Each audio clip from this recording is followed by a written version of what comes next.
ನಮಸ್ಕಾರ ರೈತ ಬಾಂಧವರೇ, ಕೃಷಿ ಬದಲಾವ್ ಅಗ್ರಿ ಪ್ರೈವೇಟ್ ಲಿಮಿಟೆಡಿಂದ ಇವತ್ತು ನಾವು ಆರ್ಗ್ಯಾನಿಕ್ ನ್ಯೂಟ್ರೆಂಟ್ ಅಪ್ಲಿಕೇಬಲ್ ಮಾಡ್ತಾ ಇದ್ದೀವಿ. ಇದು ಬಂದ್ಬಿಟ್ಟು ಪ್ಲ್ಯಾಂಟ್ ಜೆನ್ನಿ ಅಂತ. ಪ್ಲ್ಯಾಂಟ್ ಜೆನ್ನಿಯಲ್ಲಿ ಏನೇನು ಇರುತ್ತೆ ಅಂದರೆ ಹುಮಿಕ್ ಆ್ಯಸಿಡ್ ಇರುತ್ತೆ, ಸಿವಿಡ್ ಎಕ್ಸ್ಟ್ರಾಕ್ಟ್ ಇರುತ್ತೆ, ಅಮಿನೋ ಆ್ಯಸಿಡ್ ಇರುತ್ತೆ.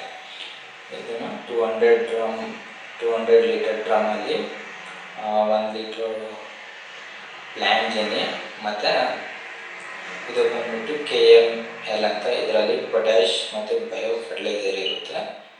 ಇದು 1 ಲೀಟ್ರು ಮತ್ತು ಪ್ಲ್ಯಾಂಟ್ ಜೆನ್ನಿ 1 ಲೀಟ್ರನ್ನ 200 ಲೀಟರ್ ಡ್ರಮ್ನಲ್ಲಿ ಹಾಕಿಬಿಟ್ಟು ಚೆನ್ನಾಗಿ ಮಿಕ್ಸ್ ಮಾಡಿದ ನಂತರ ಒಂದು ಗಿಡಕ್ಕೆ ಒಂದೊಂದು ಲೀಟ್ರ್ ಹಾಕೋದ್ರಿಂದ ಗಿಡ ಚೆನ್ನಾಗಿ ಗ್ರೋತ್ ಆಗಿ ಬೆಳೆಯುತ್ತೆ. ಗಿಡ ಫುಲ್ ಹೆಲ್ದಿಯಾಗಿರುತ್ತೆ.